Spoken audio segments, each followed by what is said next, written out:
Il m'a dit, un véritable homme de Dieu, on le reconnaît parce qu'il prêche, parce qu'il est biblique. Il dit, ah ok.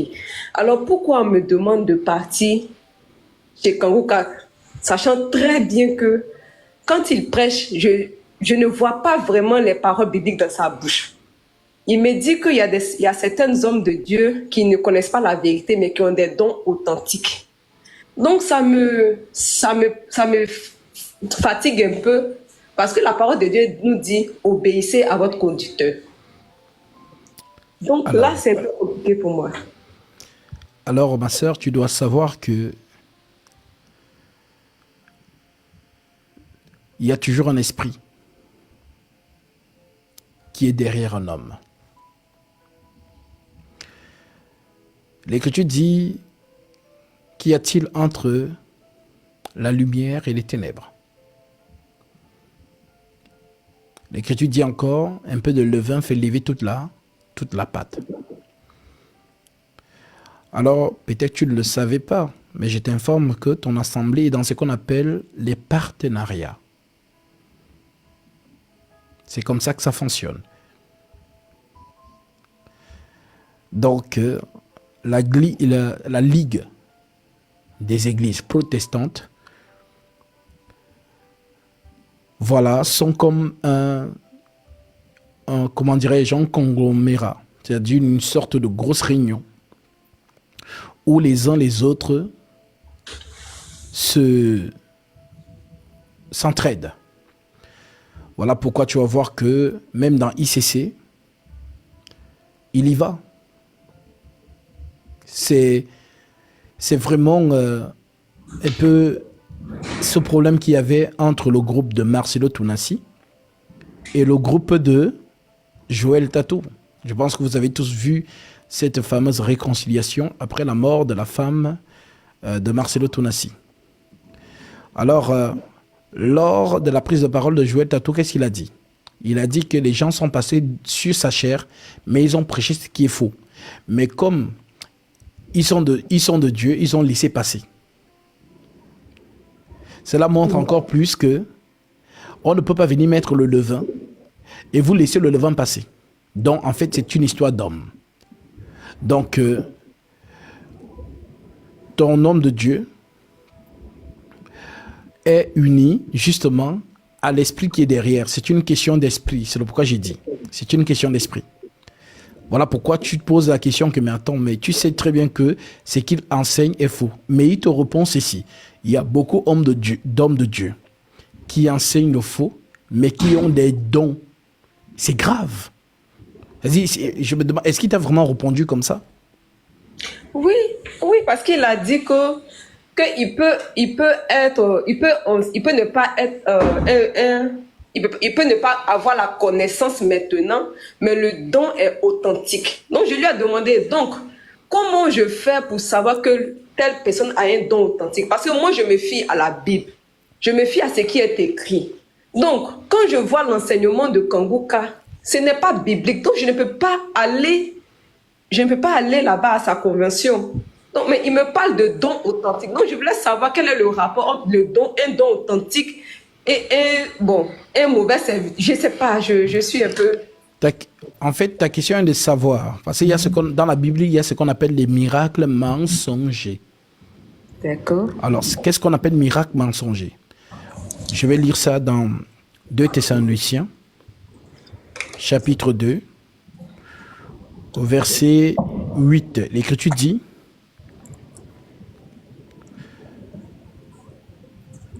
et alors apparaîtra l'impie, que le Seigneur Jésus détruira par le souffle de sa bouche et qu'il anéantira par l'éclat de son avènement.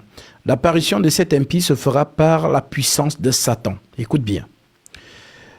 Avec toutes sortes de miracles et de signes et de prodiges mensongers. Et avec toute la séduction de l'iniquité pour ceux qui périssent. Parce qu'ils n'ont pas cru, ils n'ont pas reçu l'amour de la vérité pour être sauvés. Aussi Dieu leur envoie un esprit d'égarement pour qu'ils croient au mensonge. Ça veut dire quoi? Il y a de quoi on appelle les signes, les prodiges et les miracles mensongers.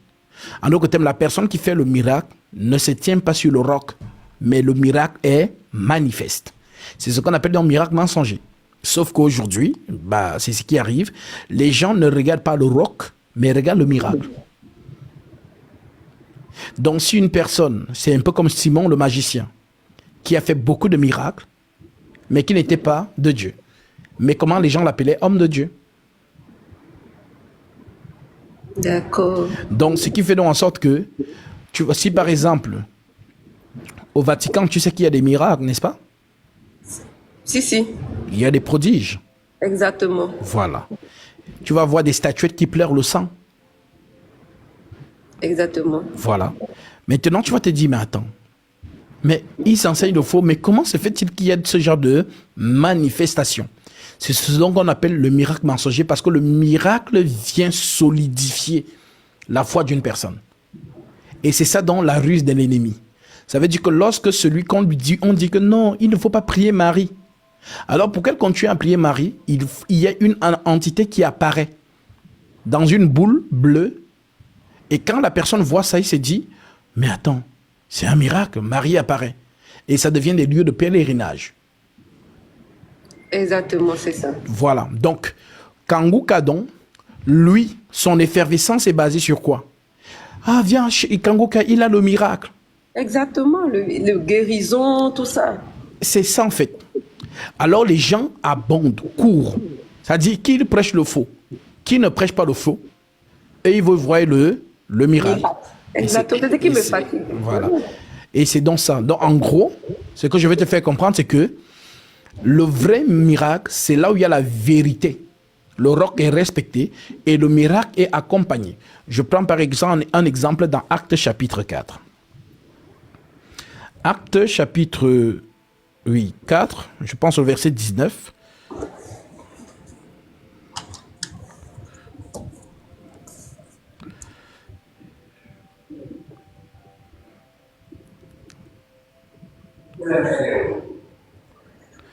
Je prends le verset 23. Acte 4, verset 23. Il est dit ceci. Après avoir été relâchés, donc Pierre et Jean, on les avait fouettés parce que justement, ils avaient accompli la mission de Dieu. Après avoir été relâchés, ils allèrent vers les leurs et racontèrent tout ce que les principaux sacrificateurs et les anciens leur avaient dit. Lorsqu'ils l'eurent entendu, ils élevèrent à Dieu. Ils élevèrent à Dieu la voix tous ensemble. Et dirent, donc ils se mettent donc à prier ensemble entre frères.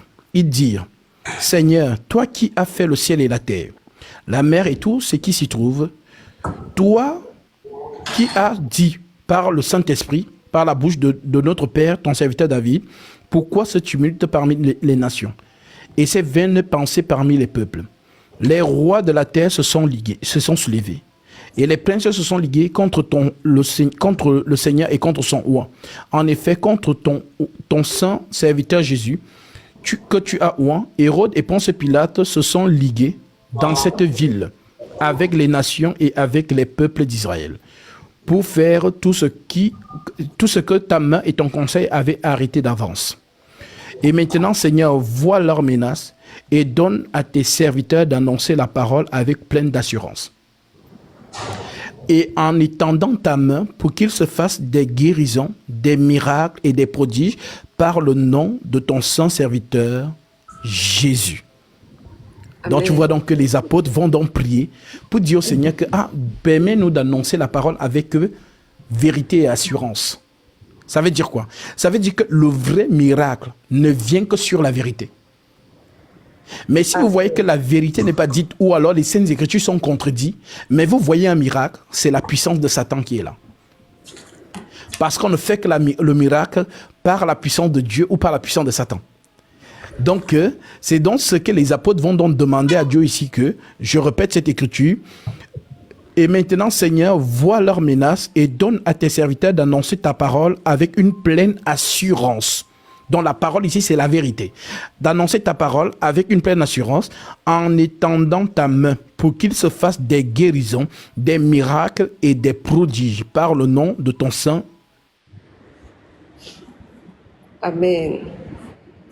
Ah, il a mis en pause. Donc, vous voyez, tu comprends donc. Ça veut dire que le Seigneur accompagne. Ça veut dire que le miracle, ce n'est pas nous qui le faisons, c'est Dieu. Donc, je peux prier le Seigneur que, ah Seigneur, lorsque j'y vais, Seigneur, glorifie ton nom. Fais en sorte que des miracles et des prodiges soient manifestes lorsque ta parole sera proclamée. Donc, la vérité fait donc en sorte que le Seigneur accompagne cette vérité des signes. Donc, malheureusement, et c'est ça, et ce que ça séduit, ce sont beaucoup nos mamans. Voilà, parce qu'il y a une audience qui suit beaucoup Kangouka. Vous allez remarquer que c'est beaucoup les femmes qui le suivent. Exactement. Voilà. Donc, c'est une énergie qui est derrière. Donc, l'énergie du mensonge. Donc, les gens, justement, lorsque vous allez leur dire que non, puisque pour eux, c'est comme Simon le magicien. Les gens ont vu des miracles. Donc, pour eux, tu ne peux pas leur dire au contraire que Simon le magicien est un faux. Le miracle est factuel. Donc, pour eux, tu ne peux rien leur dire. C'est quand Philippe vient. Philippe prêche la vérité et Philippe fait des miracles. Alors, à ce moment, les gens abandonnent Simon le magicien pour suivre Philippe. Et Simon le magicien lui-même abandonne ce qu'il fait pour suivre Philippe. Mais par la suite, il va être révélé que c'est un fils de la perdition puisque le Saint-Esprit ne va pas descendre sur lui. Et Pierre va dire, je vois que tu es dans un fiel amer, dans les liens de l'iniquité. Donc c'est ça. En gros, voilà, il ne peut pas te demander de te mélanger au faux. Voilà. En fait, ça me fatiguait tellement. Je réfléchissais. Je dis, bon, il fallait que je pose cette question. Mais c'est comme ça que ces gens-là font leur audience. C'est comme ça. Ça veut dire que leur audience, c'est ça. Il y a un qui était sorti. Je pense que vous avez entendu tout le bruit qui a été fait sur Tibi Joshua. Oui, exactement. Et mon pasteur croit en ce dernier. Bien sûr. Il y a beaucoup qui croient en lui. Il y a beaucoup qui ont acheté ses livres. Mais, comme on dit souvent, l'apôtre Paul dit leur fin sera selon leurs œuvres. Ça veut dire que tout son business, tout son circuit a été dévoilé. Et les gens maintenant, comme ils ont peur de Dieu, commencent maintenant à dire. Nous avons vu, comment il s'appelait, Benny Hinn aussi venir se confesser, disant que ce qu'il faisait, c'était de la magie. Mais aujourd'hui, ce sont les gens qui suivent. Parce que, franchement, le monde, c'est-à-dire la puissance de Satan est tellement en train de travailler que le monde est dans un... Seuls les enfants de Dieu vont entendre que la vérité, auront l'amour de ce qu'on appelle l'amour de la vérité. Ça veut dire que tu vois des choses et tu les vérifies à la lumière des saintes écritures. Si tu ne fais pas ça, ne t'inquiète pas. Si c'est le miracle que tu veux là, tu auras le miracle. Satan fait les miracles. Et Satan veut séduire beaucoup de gens, tout simplement. Amen. Voilà. Merci beaucoup, frère. Maintenant, la deuxième question, c'est concernant le passage de Malachie 4:6. Oui. Bon, Malachie 4:6, il ramènera les cœurs des pères envers les enfants. Voilà. On me dit qu'il s'agit là du frère Branham. Donc, pourtant, quand je lis les Écritures, je ne vois pas où est-ce que le frère Branham peut apparaître là-bas. Donc, je voulais vraiment... Je veux savoir d'abord une chose. Est-ce que l'homme de Dieu que tu suis, c'est un branhamiste? Non, ce n'est pas un branhamiste. Mais il croit au ministère de Branham. Parce qu'il combat les branhamistes tout en restant dans le message de Branham. D'accord. Donc, sache donc que Branham est un faux prophète. Alors, c'est tellement facile de prouver que Branham est un faux prophète. Parce que Branham s'identifie à Malachie 4. On est d'accord? Exactement. Maintenant, allons donc consulter Malachie 4 et vous allez voir que c'est un menteur. Puisque Malachie 4 fait référence aux oins. Parce que Apocalypse chapitre 11 est relié à Malachie 4. Donc, quand on prend donc Malachie chapitre 4,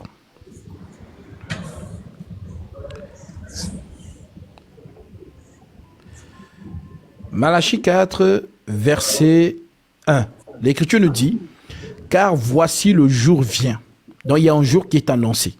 Exactement. Et le jour qui vient, on dit que c'est un jour de guerre, c'est un jour de malheur. C'est-à-dire que l'Éternel descend avec violence. C'est-à-dire, il ne descend pas prêcher, il vient exterminer les pécheurs. C'est ça. Voilà. Car voici le jour vient ardent comme une fournaise. tous les hautains et tous les méchants seront comme du chaume. Tu sais ce qu'on appelle le chaume, non? Voilà, seront comme du chaume. Le jour qui vient les embrasera, dit l'Éternel des armées. Il ne leur laissera ni racine ni rameau. Mais pour vous qui craignez mon nom, premier point, pour vous qui craignez mon nom. Donc le vous ceux qui craignent le nom du Seigneur dans cette prophétie, c'est qui? Ce n'est pas l'Église. C'est Israël. Voilà. Ok? Maintenant, mais pour vous qui craignez mon nom, se lèvera le soleil de la justice. Et la guérison sera sous ses ailes. Vous sortirez et vous sortirez comme des veaux d'une étable. Pourquoi on parle des veaux d'une étable? Parce qu'à ce moment, Israël va se cacher. Israël va tout faire pour se cacher.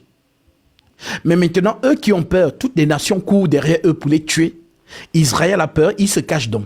Maintenant, on dit que dans leur cachette, quand leur maître va surgir, subitement, ils vont devenir forts. Eux, au lieu qu'on les poursuive, c'est eux qui vont se mettre maintenant à poursuivre ce qui les poursuivait. Voilà pourquoi l'Écriture dit, il ne la laissera ni racine ni rameau, mais pour vous qui craignez mon nom, se lèvera le soleil de la justice. Et la guérison sera sous ses ailes. Vous sortirez et vous sauterez comme les veaux d'une étable. Et vous foulerez les méchants aux pieds. Fouler le méchant aux pieds, ça veut dire l'écraser. Vous foulerez les méchants aux pieds. Car ils seront comme de la cendre sous la plante de vos pieds. Donc Israël sera comme animé d'une force surnaturelle. Au jour que je prépare, donc il y a un jour que Dieu prépare. Au jour que je prépare, dit l'Éternel des armées. Souvenez-vous de la loi de Moïse. Première question, qui doit se souvenir de la loi de Moïse? Est-ce que c'est l'Église? Non. Parce que l'Église n'est pas sous la loi, mais sous la grâce. Voilà. Donc, souvenez-vous de la loi de Moïse, mon serviteur, auquel je prescris à Horeb pour tout Israël. Pour toute l'Église? Non. Pour tout Israël. Pour tout Israël. Des préceptes et des ordonnances. Voici, je vous enverrai Élie le prophète. Maintenant, Branham dit donc que cet Élie le prophète, c'est lui. Exactement, oui. Bah, c'est faux. Parce que avant que le jour n'arrive, il faut que les Juifs aient suivi qui? Élie. C'est ça. Maintenant, où est-ce que les Juifs ont suivi Branham?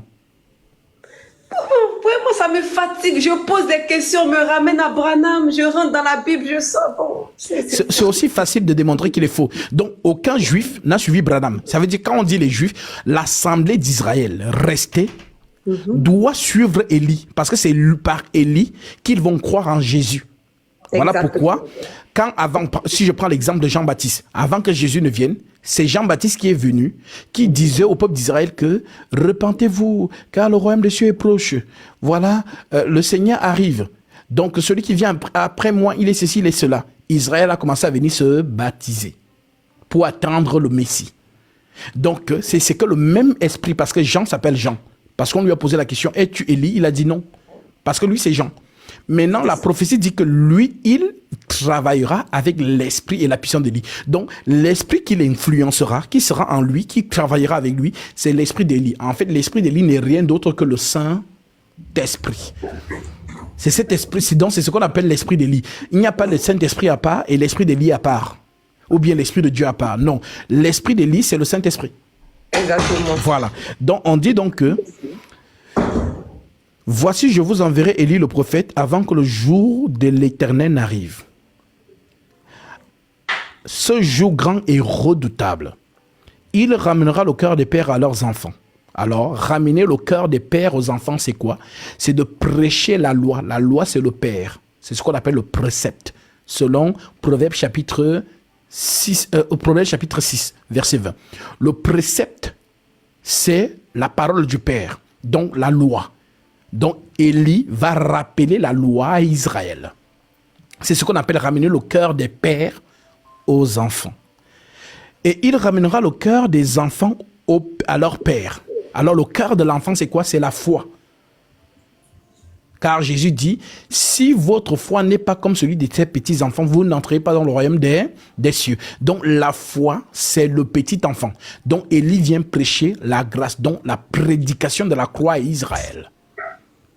Et c'est par l'enseignement d'Élie qu'ils vont donc justement croire en Jésus. Et en croyant en Jésus, l'Écriture dit, de peur que je ne vienne frapper le pays interdit. Donc si Israël ne croit pas à l'enseignement d'Élie, quand Dieu descend, il embrase tout, il ne distingue personne. Donc, pour justement ne pas embraser Israël, il permet donc qu'Élie, dont l'Esprit Saint vienne avant, prêcher à Israël, Israël croit, et à ce moment, Israël est scellé. Donc, ils ont le sceau de Dieu, et quand Dieu descend, il les protège. Et il décime le reste. Voilà donc pourquoi, lorsqu'on évolue dans Zacharie, c'est juste avant Malachie, Zacharie chapitre 14. Voici donc l'écriture là ici, qui dit, voici le jour de l'Éternel arrive, et tes dépouilles seront partagées au milieu de toi. Je rassemblerai toutes les nations pour qu'elles attaquent Jérusalem. La ville sera prise, les maisons seront pillées et les femmes violées. La moitié de la ville ira en captivité, mais le reste du peuple ne sera pas exterminé de la ville. L'Éternel paraîtra, Malachie, et il combattra ces nations, comme il combat au jour de la bataille. Ses pieds se poseront en ce jour sur la montagne des Oliviers, qui est vis-à-vis de Jérusalem du côté de l'Orient. La montagne des Oliviers se fendra par le milieu, à l'Orient et à l'Occident, et il formera une très grande vallée. Une moitié de la montagne reculera vers le septentrion et une moitié vers le midi. Vous fuirez alors dans les vallées de mes montagnes, car la vallée de mes montagnes s'étendra jusqu'à Adzel. Jusqu'à Adzel, car la vallée des montagnes s'étendra jusqu'à Adzel. Vous fuirez comme vous avez fui devant le tremblement de terre au temps d'Ozias, roi de Juda. Et l'Éternel, mon Dieu, viendra et tous ses saints avec lui. C'est ce que Jésus dit dans Matthieu chapitre 24. Alors le signe du Fils de l'homme paraîtra dans les cieux. Et on verra le Fils de l'homme venir dans la gloire avec une grande puissance. C'est cette écriture-là. Donc, oui, Élie n'est pas Branham. Amen. Voilà. Amen. Donc, il faut dire à ton homme de Dieu qui vient voir Gasby, comme ça, comme lui il croit que Branham, c'est un faux prophète. Voilà, c'est un faux prophète. Et ceux qui le suivent sont dans l'égarement total. Amen. Voilà. Amen. Merci beaucoup, frère. Vraiment, ça me réjouit le cœur. Et puis, je suis plus confiante maintenant. Parce Amen. que chaque fois, les dimanches, quand on dit les questions, je les bombarde tellement de questions. Bon, après, j'ai l'impression qu'il risque de me dire que je suis pharisienne. Donc, Voilà. De toute manière, c'est ça. Hein. On va vous dire que vous êtes des rebelles. oui, c'est ça. On me dit vraiment, je suis quitté où je ne laisse pas la foi, je ne crois pas. Bon, c'est un peu compliqué parce que moi, je me réfère beaucoup à ce qui a été écrit. Donc, quand je ne vois pas les traces dans la Bible, bon, c'est un peu difficile pour moi de croire. Exactement. Voilà, donc, soyez merci toujours beaucoup. que l'écriture soit votre maître et que Amen. personne ne vous séduise. Voilà ma Amen. soeur. Shalom. Merci beaucoup, frère. Shalom.